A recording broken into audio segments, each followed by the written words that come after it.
Thank you. Thank you very much. And it's all comprehensive. It takes a village, we often say. And one of the things that I encourage people to do is as we make public decisions, many of those decisions are driven by the cost of things.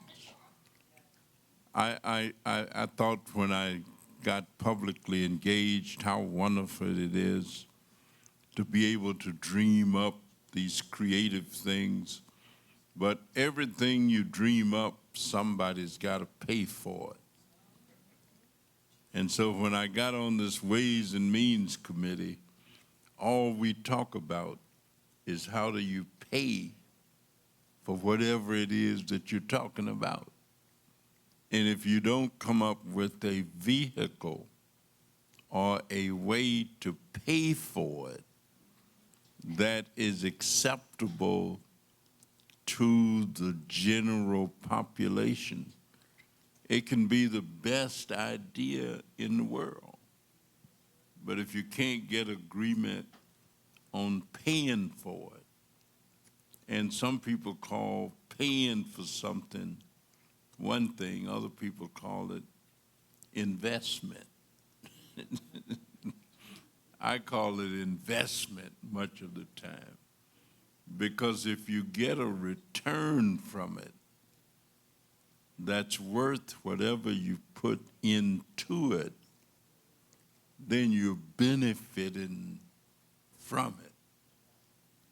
And we don't have the average citizen being as engaged in the notion of paying for things, and that too becomes a factor in why we often cannot get things done, because the guys who handle a lot of finance and all of that, they operate from their perspective. I ain't never ever seen anybody come to see me and say, you know, we ain't paying enough taxes. So could you help us pay some? I don't care how rich they are. I don't care how poor they. Nobody wants to pay more taxes. But at any rate, paying for Mr. Luke Terrassari.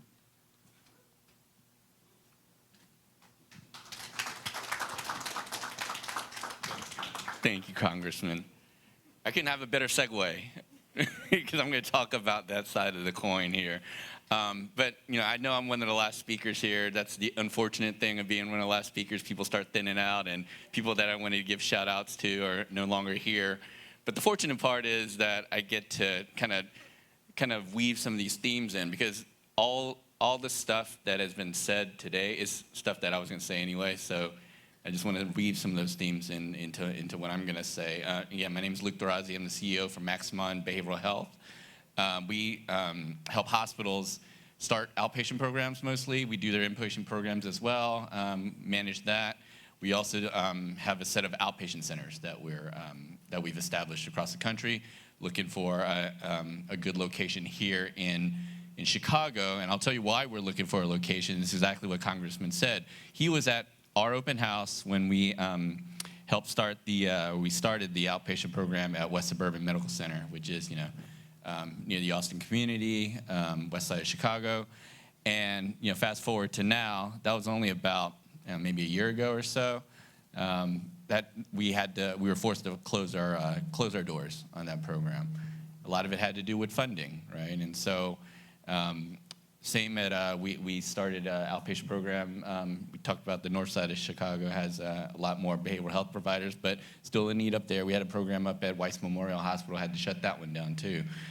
In kind of the 18 months we were operating, we served over 300 patients in therapy, probably attached 1,000 people to services in the community.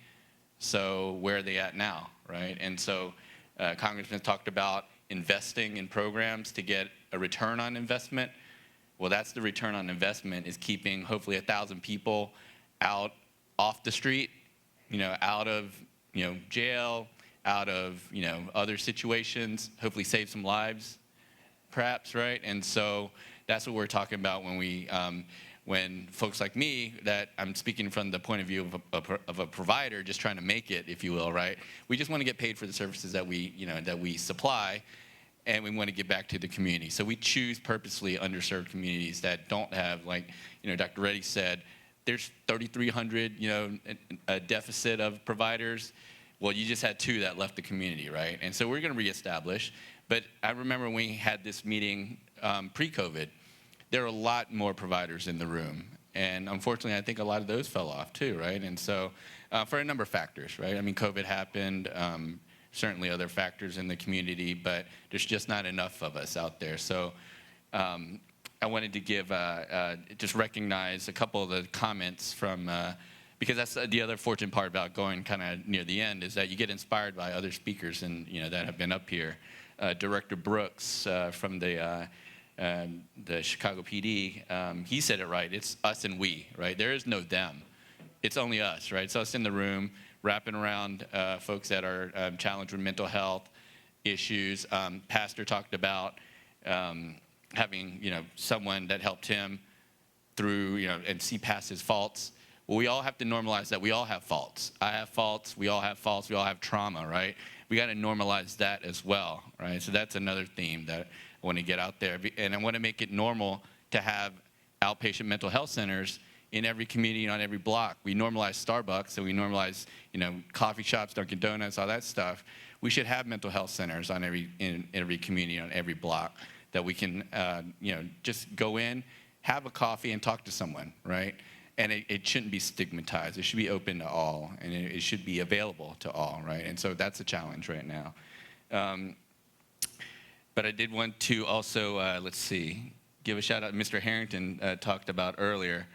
You're talking about the fabric, right? He was talking about the fabric of wrapping around, social fabric. There's also a provider network fabric, which that I'm a part of. There's obviously our elected officials that are part of the fabric. But sometimes that fabric gets weak. I just said, there's probably close to 50 providers in the room last time we did this. Maybe there's 20 providers now, right? So that part of the fabric just got weak. But, we're here to stand beside our elected officials, like the Congressman, like our CEO, Preckwinkle, others that are advocating on our behalf. But I would advocate and encourage everyone to get, we got to do it together, right? It's us and we.